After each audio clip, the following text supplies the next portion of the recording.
Grim task of searching for survivors continues for rescue divers and staff as the family of the missing wait in despair for the 7th day. Only bodies numbering 87 are found so far.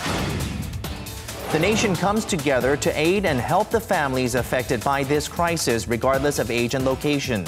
Groups are on site helping with whatever they can.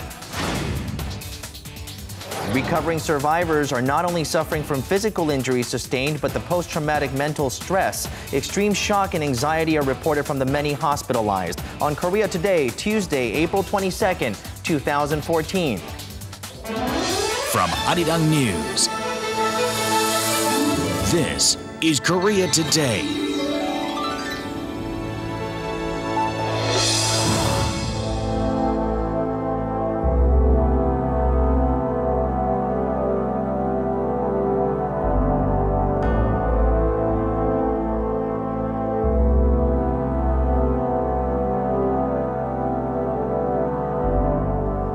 And good to have you with us on Korea Today. Rescue efforts have continued to yield no good news, only news of the body count rising. That number now stands at 87.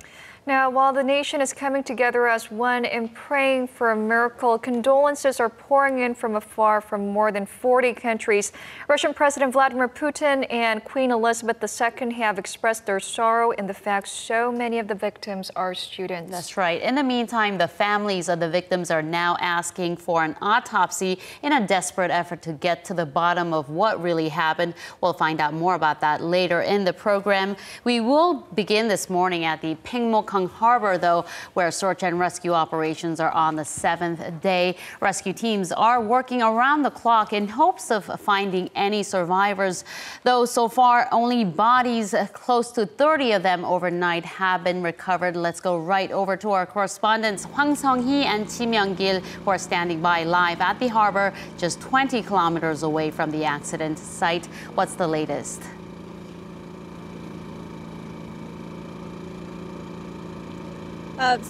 Dozens of bodies were recovered throughout the night.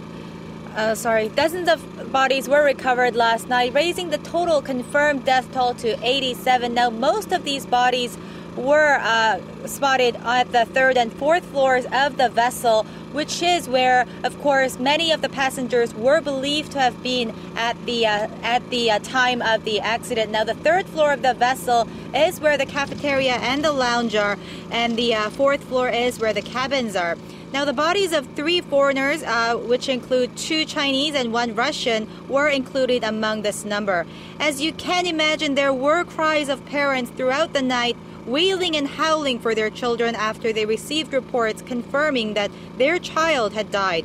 Still, 215 people remain missing inside the sunken ferry, and nearly 90% of those are students from the Danwon High School. That's right. And rescue teams continued their search and rescue operations throughout the night. Nearly 900 flares and powerful floodlights from fishing boats helped divers operate in the dark. Even at night, divers continued their attempts to enter the vessel using the 5 guide ropes installed earlier to the ship. The rescue team is also receiving foreign support. Experts from the U.S. and Netherlands are here in Chindo helping out with the rescue operations. Since yesterday, 2 remotely operated vehicles sent by the U.S. were deployed to search inside the vessel. They also plan to extend the guidelines from the current 5 to 10 to speed up search operations. More divers are expected to participate in the search operations as the neap tides have started. This was Ji Myung-gil and Hwang Sung-hee reporting from Pyeongtaek Harbor. And a joint investigation team of police and prosecutors are very much entrenched in collecting and combing through evidence and allegations to figure out what exactly happened in those moments leading up to the doomed ship. To sort through some of it, we're joined by Eunice Kim, who's following the developments at the news center this morning. Eunice, we heard of additional arrests being made yesterday on members of the crew. Can you tell us more about who they are? Sure, Young. The joint investigation team have arrested 4 additional crew, including the chief engineer and the first and second mates. This, of course, after the captain and 2 crew members were arrested over the weekend. The group is facing charges of neglecting duty, namely making an escape before the passengers had a chance to. Passengers whom they are responsible for, according to maritime guidelines. And the pressure is definitely on the crew. We heard of a suicide attempt by one of the engineers being questioned yesterday, but investigators are also expanding their probe on the ferry company to see if there were problems with the management that could have contributed to the accident. That's right. Investigators are looking into whether too much cargo was loaded onto the ship and whether the cargo were not properly tied down, a practice past employees of the Cheonghaejin Shipping Company are coming out to say was customary for the operator.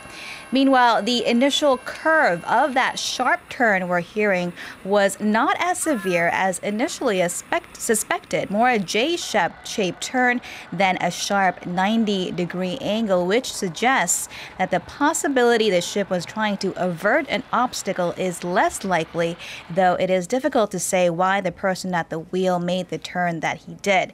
But again, that turn of the head of the ship was thought to be 115 degrees, now downgraded to 45 degrees, according to the Maritime Ministry. And like we reported yesterday, investigators are looking into the then 20-year-old ship's renovation to see if there were any irregularities there. Also, whether the captain and crew members of the Sewol-ho ferry were sufficiently trained in safety and emergency training. State prosecutors are also combing through mobile phone messages sent among the crew members and also to their families to follow up on suspicions that crew may have used their walkie-talkies during the escape while instructing passengers over and over to stay put. Well, the captain had told reporters that he did order the evacuation of the passengers, though the tone of his voice was said to be weak when he did actually say that. Nonetheless, disappointment upon the captain and crew are immeasurable in words. And yesterday, President Park Geun-hye had a statement of her own likening their actions to murder. Indeed, she promised punishment to those responsible, as well as to those public officials whose sole intention was to simply keep their posts. Here's Yurian with more. 먼저 무엇보다 선장과 일부 승무원들의 행위는 상식적으로 도저히 납득할 수 없고 용납될 수 없는 살인과도 같은 행태였습니다. Likening the act to murder, President Park Geun-hye criticized the actions taken by the captain and his crew at the time of the accident during a meeting with senior secretaries on Monday. A communications log had revealed that the captain and crew members of the Sewol-ho ferry had called on passengers to stay where they were during the time of the accident. President Park vowed to make sure justice is handed down. 저는 반드시 단계별로 철저하게 규명해서 무책임과 부조리, 잘못된 부분에 대해서는 강력히 책임을 물을 것입니다. The captain and two other crew members are now charged with negligence of duty and violation of maritime law. President Park also had pointed words for public officials, some of whom have been facing criticism for inadequate efforts in rescue operations. 국민들이 공무원을 불신하고 책임 행정을 하지 못하고 있다는 비난을 받는다면 그 책무를 소홀히 하고 있는 것이고 그 자리에 있을 존재의 이유가 없는 것입니다. During the days following the accident, families of the victims grew furious at the government-related personnel and also the Coast Guard for making conflicting announcements on the number of victims and survivors. The families also expressed frustration that the numbers of rescue personnel dispatched to the site and the numbers announced by the government did not match up. Yurian, Arirang News. And there is no doubt that the families of the missing and the dead are furious about this matter. Now, yesterday, the government took some extra precautionary steps of canceling school trips in the first semester of the year. Eunice? That's right. The Education Ministry instructed the country's 17 metropolitan and provincial education offices to temporarily ban any mass school trips throughout the first semester of this school year. This on Monday. The ministry also says it will develop and distribute safety manuals for future school trips via air or water vessels. But there has been criticism to this guideline, saying that it was just too much of a knee-jerk blanketing response. That is all from me for now from the News Center. Over to you, Min-jung. The international community is reaching out to help, and in addition to the amphibious assault vessel that is currently helping out in the recovery efforts, the United States is sending a Navy salvage ship that can recover the wreckage of the sunken ferry. We'll get more details from our reporter Kim Hyun-bin, standing by at the Crisis Management Center in Chindo. Hyun-bin, tell us more. Hey, Min-jung. There were no additionally recovered bodies this morning, but they did say that the search team was successful in recovering 22 bodies, including 3 foreigners from the ferry last night. The headquarters mobilized 214 vessels, 32 search planes, and over 600 rescue team personnel from last night's search operation using hundreds of flare bombs. The rescue team continues to work around the clock in search of survivors and is trying to receive more international support in its operations. U.S. Pentagon said on Monday that its military plans to send in a Navy salvage ship to South Korea in recovery of the ferry. South Korea has not formally requested for the ship, but is currently being moved from Thailand towards South Korea area. The ship is designed to repair or salvage ships crippled in combat anywhere around the world. In addition to the rescue, the rescue team successfully dispatched 2 remotely operated underwater vehicles, ROVs, from the United States for the first time. And 3 experts from the Netherlands are scheduled to take part. Currently, the team is working with Chinese authorities to borrow barges and cranes to lift the ferry. There's a briefing scheduled at 10 a.m. Korea time about last night's recovery, so we'll have more updates in the later newscast. Back to you, Min-jung. And now let's connect live to our Kwon So-ah, who is in the city of Ansan at the Korea University Ansan Hospital near Seoul, where the survivors are being treated and where many of the identified bodies are being transferred to. So-ah? Young mourners visited the hospital throughout the night in grief of the 15 deceased that earlier arrived here at the Korea University Ansan Hospital and other nearby local hospitals. Now, not only acquaintances of the deceased, but many other citizens came here to express their condolences. Meanwhile, around 80 students who survived the ferry accident are being treated here at the hospital.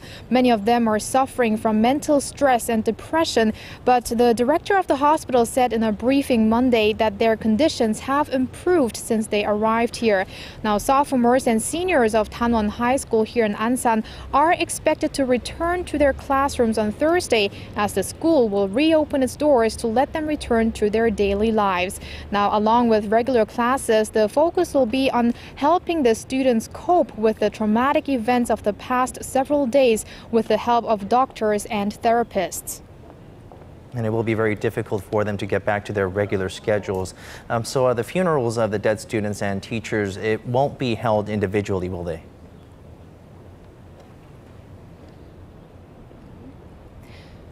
Well, a group altar memorial will be set up here around 10 minutes from here at the Ansan Olympic Memorial Hall. So on Wednesday, the families and friends will be able to pay their respects there. Now, meanwhile, parents of the deceased have delayed releasing their children after requesting an autopsy to find out the direct cause of death. They want to know whether their children died from drowning or from hypothermia after waiting inside an air pocket in the vessel. Now, this is critical in determining whether the government was fast enough with their rescue operations, and parents say they will hold the government responsible if this was not the case. Now, today, parents of the children on board the sunken Sewol-ho ferry will announce an appeal in front of Tanwon High School, urging for swift rescue operations while also criticizing the media for its indiscriminate reports on this incident. Now, this has been Kwon So-ah reporting live from the Korea University Ansan Hospital.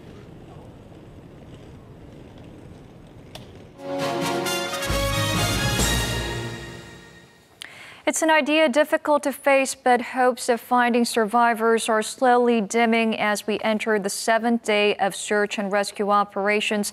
However, many here in the country are still clinging on to the last string of hope. Especially military, government, and civilian rescue teams out at the site are risking their lives to accelerate their search operation with the neap tidal cycle when water currents are at the weakest, forecast to last until as long as Thursday. We'll take a look at this next report to find out what kind of operations are taking place and how it's being carried out. the battle against time to find missing passengers on the 6th day since the accident. The joint rescue team, bringing together civilians, government, and military officials, worked around the clock in their search. The joint rescue team is trying its best to save even a single precious life, and the government is putting everything behind running an effective rescue operation on site. The rescue team deployed everything from ships to aircraft and all equipment and manpower to continue their search. In the case of ships, just yesterday, 212 vessels, 90 from the Coast Guard, 32 from the Navy, and 90 civilian were deployed in this search mission. The some 200 vessels were assigned different duties. The smaller boats from the Coast Guard and Navy were mainly to send divers into the water, and the small fishing boats used for civilian divers. The large patrol ships, ranging from 50 to 3,000 tons, were dispatched further out, providing safety equipment for the divers and standing by in case of any emergencies. The core operations were conducted from rescue ships. The Pyeongtaek-ham carries salvage equipment, the Cheonghae Jinham is specialized for underwater rescue operations, and the Dokdo amphibious assault ship comes with medical facilities and communications equipment. The search efforts continued late into the night, and especially squid fishing boats came to aid with their lighting equipment, keeping the area well lit. We're keeping the fishing lights on here all night to help the rescue workers during their search. Also, 631 rescue workers, including those from the Navy, Navy Ship Salvage Unit, Fire Department divers, and civilian divers, took part in this operation. But the water currents and low visibility have made the search difficult during the short 20 to 30-minute dives. To help improve conditions, 2 remotely operated vehicles, which can go against strong currents and search inside the vessel, were supplied by the U.S. Joint search efforts continue in order to find each and every person and return them to their loved ones.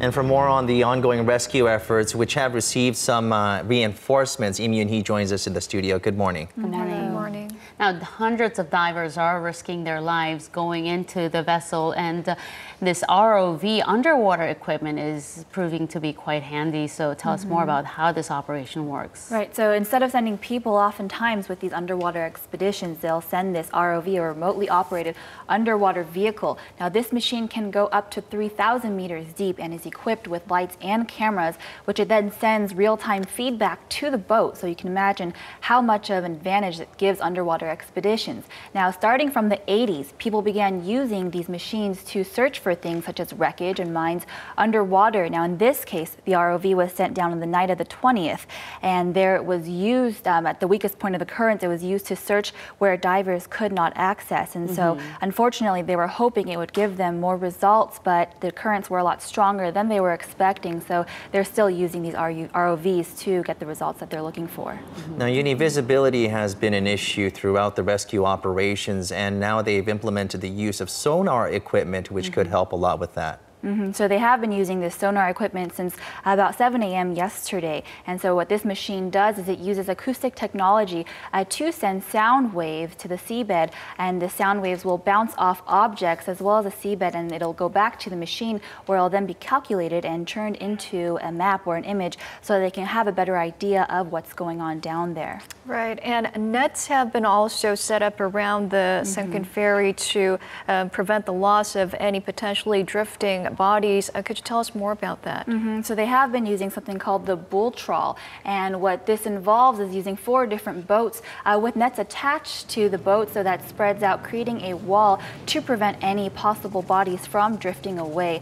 Now, the fishermen have been very helpful in the Sinangun County. They've been extremely helpful in this aspect of the search efforts. They've been using their own tools, their own nets that they would actually be using to catch blue crabs at this time of the year. They've been using to set up a perimeter around around the accident site to prevent any bodies from being lost. And it's a lot of those civilians that's been helping out quite a bit as well. Now, the collaborated efforts of the Joint Divers Unit, we're talking about the military, Navy, Coast Guard, as well as the civilians, they've been the focal point as well because of the fact that they've been risking their lives day and night throughout these operations trying to find the survivors.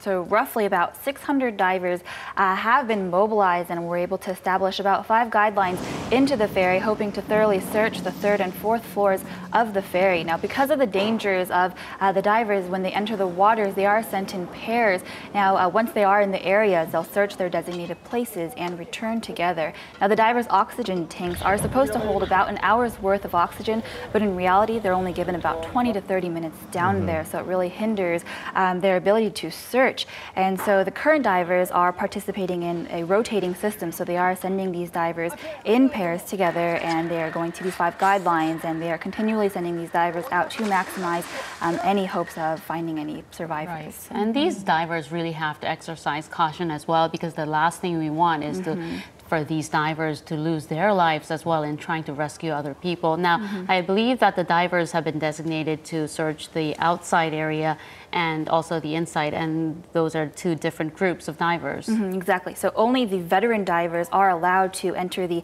inside of the vessel, inside of the ferry, and that's because it's extremely dangerous. So these divers have years of experience behind them, and so you have to remember it is extremely dark down there. And so for them, they have they say about 20 centimeters of visibility down there. Wow. Right, and so it's very dark, and they're relying on their senses and what little light they get from their tools. Now, these divers, because they're going a little bit deeper, they're using 2 oxygen tanks, so they're given about 40 to 15 minutes down there, but it's not as long as they would like, but hopefully they will find something while down there. It's amazing to see how we have all these divers and volunteer divers who are at the site risking their lives to find for more survivors and these equipments to assist them.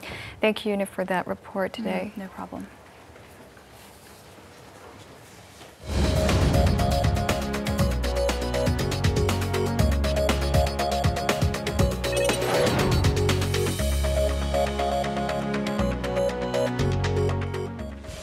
Good morning. Let's run through the front pages of your newspapers. And the desperate search of the missing bodies continues. We'll begin with 동아일보 today, taking a look at this story here regarding the rescue operations. The headline reads, entering the 3rd and 4th floor cabins, the waiting turns to waiting. The waiting turns to wailing. Now, yesterday, the rescuers focused their search on the 3rd and 4th decks of the 5-story Sewol-ho ferry, where most of those unaccounted for are believed to have been trapped. And yesterday alone, they recovered 29 bodies as divers struggled to enter the dining hall on the 3rd floor of the sunken ferry. And hopes of finding any survivors were fading rapidly, as unfortunately none of the missing passengers have been found alive. Now, the paper also points out that some of the families even have no more tears to shed at this point. The exhausted families of the missing passengers ask that rescue operations draw to a close by Thursday this week, the 24th. And over on 중앙일보, we'll take a look at its front page image first. The picture of the title says 29 bodies recovered, including 3 foreign victims. Now, of the 29 bodies recovered yesterday by the Coast Guard, Navy, and civilian divers, 3 of them were foreign victims, 2 Chinese and 1 Russian.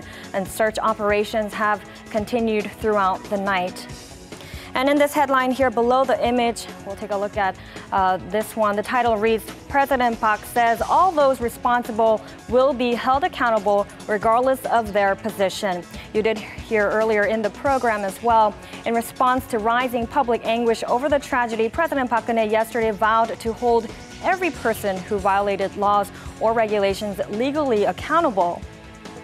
And also in this headline, She did mention that in a meeting with her senior secretaries yesterday morning, the actions of the sunken ferry captain and the crew is akin to murder, adding that those who caused the accident after violating regulations, ignoring the manuals, anyone who breached duties as the ship sank, as well as those who forfeited their responsibilities, all those who are deemed responsible will be held strictly liable, both criminally and under civil law, regardless of their position.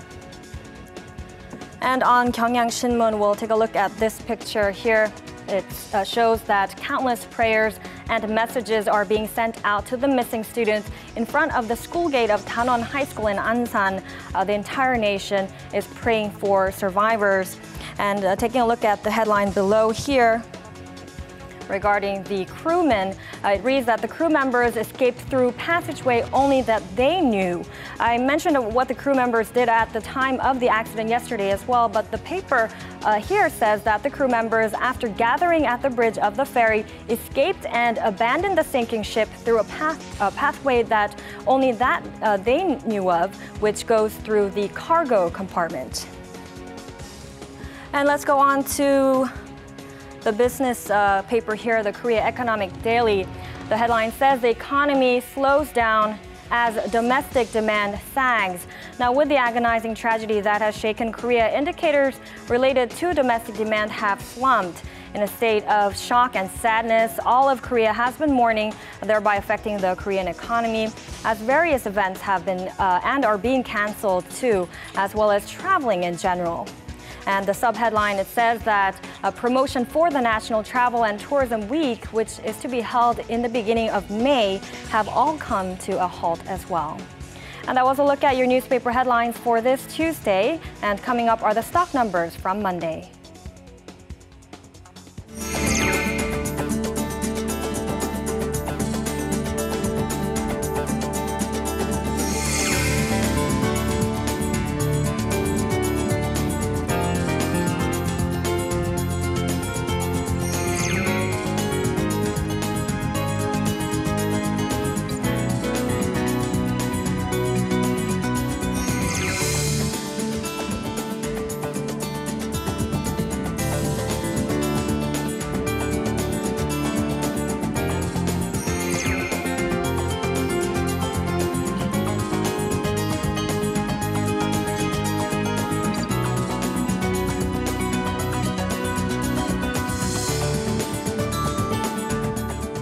Now, improving conditions at sea have sped up progress on rescue and recovery efforts. Right, better conditions in the forecast down at Chindo. Let's go get a check with our Chun Sung-cho. Sung-cho? Good morning, guys. That's right. The currents are flowing at a much slower pace compared to last week. We're at neap tide right now, and this is when the tides become much lower than average. So this is going to ease up the previous challenging conditions around the wreckage site. Plus, with the turning of tides during these times, the currents will flow at their weakest, and the visibility underwater will greatly improve, allowing the search and rescue operations to take place all day long. The weather forecaster on Chindo Island for today is looking pretty mild as well. It starts off with a blanket of clouds all over, but the skies will clear out as we go further into the day. Winds may blow at a rather fast speed, up to 8 meters per second at its maximum, but waves won't rise higher than 1 meter. The water temperature remains at approximately 13 degrees Celsius like yesterday. Moving over to the rest of the peninsula, today we have a high-pressure system moving eastward from the central China. The skies will be relatively clear nationwide, but partly cloudy in the morning to the south of Chungcheong-do province. We have warm air continuously blowing from the west, bringing the temperature slightly above the annual average. Seoul's highs are 23, Jeju the coolest at 18, and Daegu, Gwangju, and Daejeon the warmest at 24 degrees Celsius. Some areas may be affected by fog and particulate matter, so please keep that in mind. This is all for me with the weather update.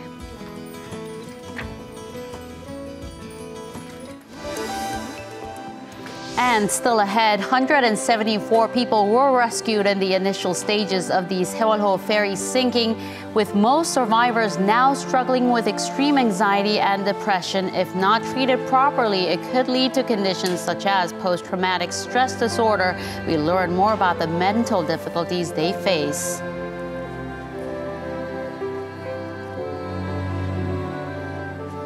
As people anxiously watch the rescue operations that continue on the site of the Sewol-ho ferry accident, thousands of people are offering help at the site and others are making donations online at the country's main portal websites like Naver and Daum, which have set up fundraising campaigns for the families of the bereaved. And to talk more about these activities, Chamina joins us this morning. Good morning. Good morning. Good morning. That's right. We're seeing the whole country put in all that they can to help families who are still awaiting good news from this ferry accident. And one way that people are helping is actually going on site. So people coming from all over the country coming to the area of Chindo to help out. And so we're going to be taking a look at these volunteers who are on site and helping with rescue operations and with volunteer work in this report.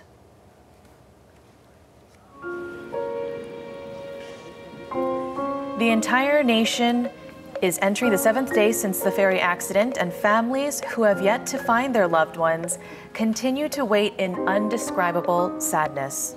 And to offer comfort and help, many have come together from across the country.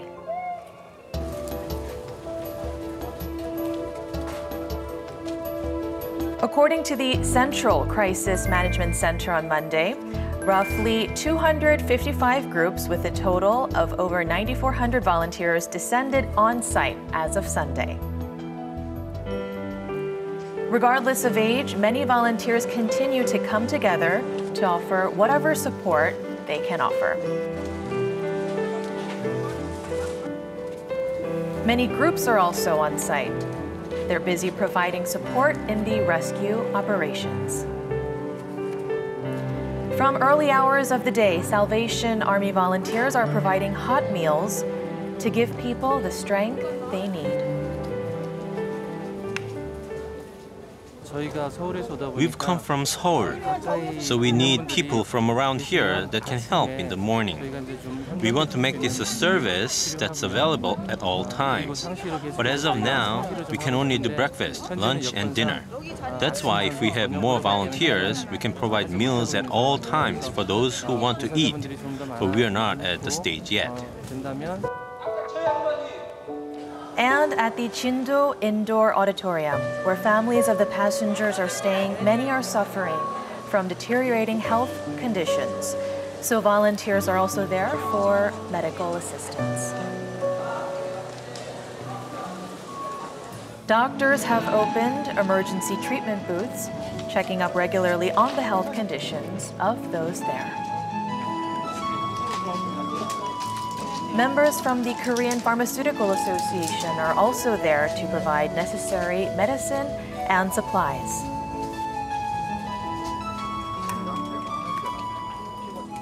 I'm a pharmacist, and I always see sick people. I came here thinking, just like anywhere else, there will be people who need help. 119 rescue workers from across the country have given up their holidays and gathered in Chindo to help transport patients.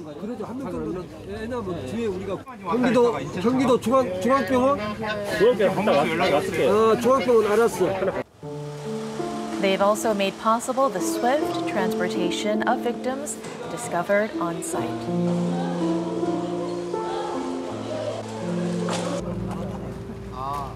There are also many volunteers who are ready to jump into the waters to help in the rescue operation. Former members from the Special Forces are one example.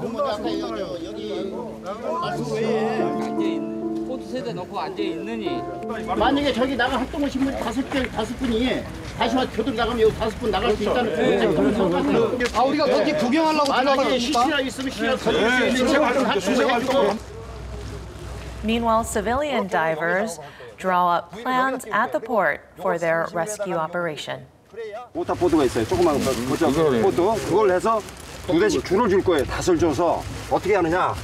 여기다 하나 딱 닷을 떨구고 그 배로 끌어서 이렇게 끌 거예요.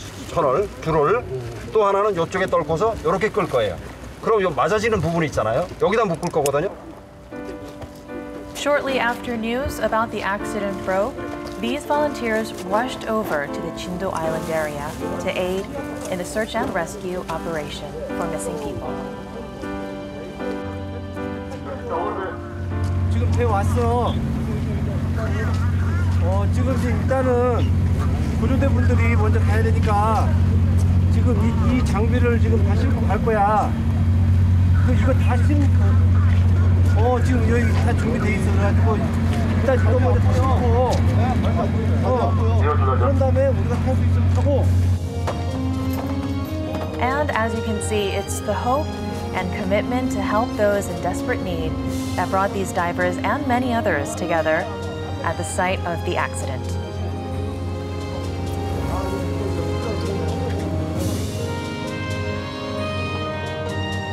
So, Mina, as you mentioned, thousands of volunteers are taking part in these volunteer activities, but the number is also increasing by the day. Could you tell us more about these people? Yes, we're talking about many volunteers who are coming from all over the country, and they are coming from all different backgrounds. So it's really nice to see that so many people from different backgrounds getting together for one cause. We saw one man who lost a nephew in the Cheonan warship sinking 4 years ago. He's coming out into Chindo and helping those who may also have lost a loved one. Also a woman who is a mother of a high school student who is able to relate because many of the victims are high school students.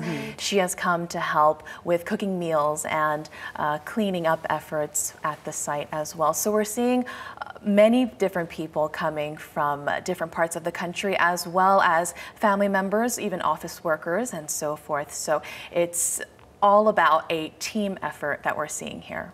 Right. So it's not just private citizens that's showing up to help. There's also groups and organizations that are coming to lend a hand. Sure, we're seeing a number of private volunteers, but also many companies. We have civic and religious groups on site helping with a variety of jobs, transferring the bodies, serving food, cleaning. Companies such as, big companies such as Eland and Hyundai Samho Heavy Industries and CJ Food, Shinsegae Food, they're also helping and joining in on the effort. So we're seeing help coming in on site at the private as well as the public. So big and small, is help of any size or function does help these people who are going through a very difficult time. And if some of our viewers want to take part in the volunteer activities, what could they do? Help is always needed and it is welcomed on site. For those who are interested, you can make a donation or you can help out on site. There is a Department of Family Support. This is under the Ministry of Ocean and Fisheries that people can contact, or there is also a disaster management center in Jeollanam-do province that people who are interested or would love to help out can gain more information that way. Chindo is also in the southeastern tip of Korea, and also there's traffic in that area. What are some things that people need to keep in mind if they do want to volunteer? Right. I mean, it's a small island, the Chindo area, but because of this tragic accident, there are a lot of people there. The sheer number of people is making the number of accommodations and parking, for instance, these simple amenities are, you have to think about these before you head down there. So that is being encouraged for those who do plan to go down or to help out, is to plan ahead and make sure that there are accommodations available and so forth. It's really good to see that these strangers are coming together for one cause. Absolutely. And how the worst of the accident can really bring out the best in people. Of course. Thank you, Mina, for that. Thank you for that. Thank you very much. Now, as for the survivors, there were 174 people who made it off the Sewol-ho ferry. They may have saved their lives, but the ordeal continues for them as they watch their fellow passengers trapped in the sunken ship. Understandably, the survivors are also suffering from extreme shock and anxiety. And if these conditions persist, it could lead to post-traumatic stress disorder or PTSD. We'll take a look at this next report before talking to an expert about it. On April 16th, after the Sewol-ho ferry sunk off the southern coast, 174 were rescued on site, but many are still suffering from the initial shock of the accident. According to figures from Korea University Ansan Hospital, out of the 76 patients admitted there, 16 are showing signs of near depression and 28 signs of high anxiety. It's not only the patients admitted at the moment, but those with them that are under immense stress. Signs of depression appear at a later stage, so we plan to continue monitoring the patients even as time goes by. If this acute stress disorder is left untreated, 10 to 20% of the patients can later suffer from post-traumatic stress disorder.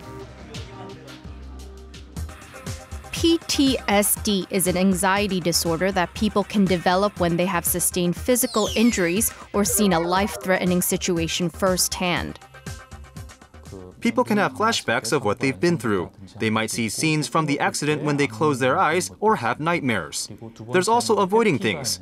If it's a sea accident, they might refuse anything that's related to it, such as getting on boats. And finally, there's a change in emotions, with people often finding themselves lost or feeling insensitive. This past Saturday, the vice principal of Tanwon High School, who was rescued from the ferry, took his own life, saying he was sorry for not saving the students. It is also why people need to keep an eye out for what's called the survivor guilt syndrome. The government is currently operating an integrated psychological support center at the Korea University Ansan Hospital, as well as Tanwon High School, to offer therapy and emotional stability to survivors, families of the victims, and school staff members. We're working together with local counseling centers so that we can open at least 20 places. They're not all up and running yet, but we are getting ready so that all places can receive people across the country when they feel a sense of sadness. Survivors of the ferry disaster face challenging times ahead, which is why it's important to provide the right support and treatment when needed.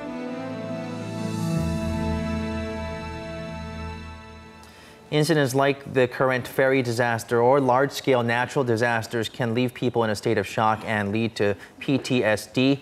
A lot of attention and care is required. Now, to tell us more about this, we have Dr. Do Min-jung, director from the Family Counseling Center in Seoul, joining us. Good morning. Thank you for joining us, Dr. Do. Now, a lot of survivors who have made it out of that ship are teenage students. There are 18-year-olds, 19-year-olds, so they must be more vulnerable to a shocking event like this one. Tell us more about their conditions and what's your thoughts on that? Well, research doesn't really show that they are more vulnerable to trauma that they're experiencing. However, it is very possible that they're struggling a bit more just simply because they are younger. Because they are younger, they lack the life experiences that adult survivors can have, and so then they're not quite sure how to handle the situation. And also, adolescents are in the process of developing their coping skills, and thus they're also trying to figure out how to cope with the situation. And so then I think, because they lack the skills, they are also struggling a little more.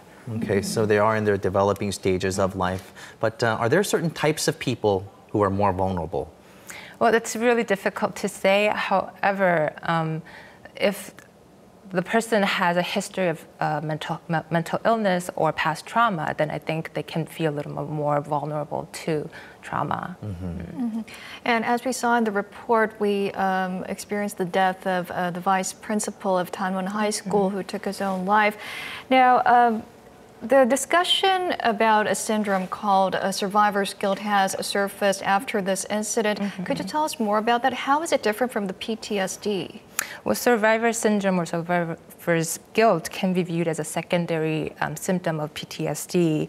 It occurs when a person is traumatized, tries to get back to normal life, and only gets sidetracked by secondary feelings such as guilt.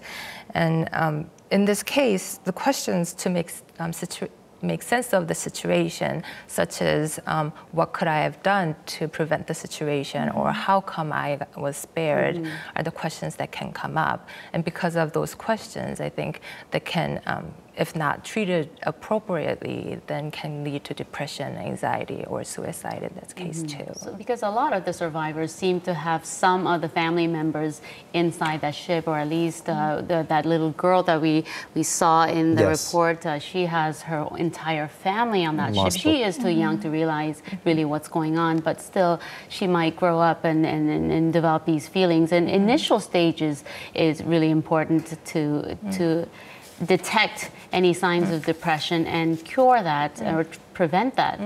Right, tell us more about that. Well, I think it's pretty natural and normal to have very extreme feelings or reactions. And so not being able to sleep or not being able to eat or emotional states such as feeling really angry, sad, confused. These are some very common symptoms. And so then the early treatment to deal with these symptoms can be really helpful. The early intervention often consists of just information teaching the survivors about what they can face. And sometimes the reactions can be delayed. And so then some survivors can look like they're adjusting very well for some time. However, it can be weeks or months before they can actually realize what happened to them and then react then too. And so initially, I think it is really important, and the treatment is usually focused on just giving information and then just getting them ready to and prepare so that they know what they can face. Okay, so this is not going to be a short-term type of thing, but long-term monitoring is required in situations like this. Now, we talked about the survivors as well as the family members and close relatives, right? But a fog of sadness and grief has been over the nation, and we've been inundated with coverage of this. And honestly, to tell you the truth, all three of us have been having a difficult time, watching this day on and day out. But what about for the general public who does get immersed in sadness throughout watching this whole process? Yes, I think we have all been struggling with the tragedy, and I think that's quite also expected and understandable because we are inundated by the news and information we've been getting too. And so then I think it's really important also for us to kind of take care of ourselves so that we can be supportive to the survivors and the families too. And there are some things that we can definitely do to take care of us so that we can also support others too. And those things are, one, seek out other people that we trust and talk about how the incident is affecting us, not really about what's actually happening, because I think that can be really confusing too. And so then just to be able to talk about what is getting stirred up would be really important. And second, I think it's very natural to have a lot of negative reactions. So feeling really sad and confused and overwhelmed, it would be also very helpful to change these feelings into positive action. So donate, hold fundraiser, participate in any kind of volunteering work will help us feel less hopeful, because that means we're doing something about it rather than just getting affected by the situation. Feeling less helpless. Right. Definitely, and feeling a little more in control, because it seems like there's just too many things are happening, and it's really difficult to just process everything too. And then lastly, the very basic thing that I often talk about is to take care of our body. So eat well, sleep well, and rest, because we're just handling so much right now. And so then it would be important for us to just take care of our bodies so then our body can handle our emotions too. The sleeping has been a big issue for a lot of us, and also I'm sure many of our viewers as well. For the family members who were directly affected by this, what do we tell them? Do we say, I'm sorry? Do we say everything's going to be okay? What are some of the kind words that we can say to the family members? That's a really good question. It's really important to let them know that that they are being supported. However, I think we also need to be very sensitive about what we can say or what we can do, because they are handling so much at this point.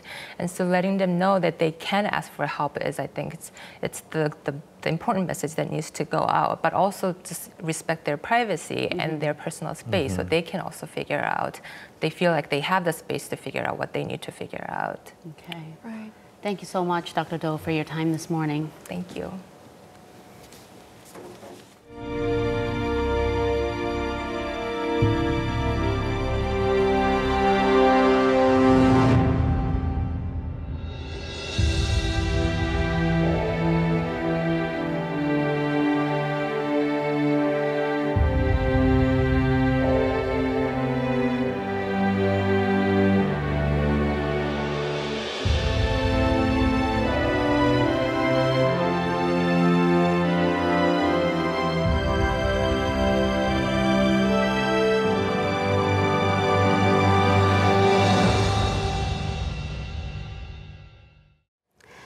And before we go, let's check back in with our Eunice Kim, who is standing by at the news center following the developments on this story. Eunice, any changes over the past hour? Hi, Min-jung. No major changes. The current count of survivors remains at 174, the missing 215, and the confirmed deceased at 87. Now, teams will continue their search this morning as we mark a full week since the deadly disaster last week. And what we know right now, joint investigation team of police and prosecutors very much entrenched in collecting and combing through evidence and allegations. They arrested 4 additional crew yesterday, including the chief engineer and the first and second mates, bringing the total number of suspects in this case to 7, including the captain and 2 crew arrested over the weekend. The group is facing charges of neglecting duty, namely making an escape before the passengers had a chance to, passengers whom they were responsible by maritime guidelines. Now, a 58-year-old engineer surnamed Sun, who tried to commit suicide after a questioning session Monday, could also see his status change from witness to suspect. There are reports that one of the crew testified that an evacuation order came down to the engine room when the boat listed sharply and the team through a passageway accessible only to crew members gathered on the 3rd floor and made their escape together. So, Eunice, investigators are also expanding their probe on the ferry company to see if there were problems with the management that could have contributed to the accident. Yes, investigators are looking into whether too much cargo was loaded onto that ship and whether the cargo were not properly tied down, a practice past employees of the Cheonghaejin Shipping Company are coming out to say was customary for the operator. Meanwhile, the initial curve of the sharp turn we're hearing was not as steep as initially suspected. The Maritime Ministry saying the turn of the head of the ship was likely closer to 45 degrees compared to the previously thought 115 degrees.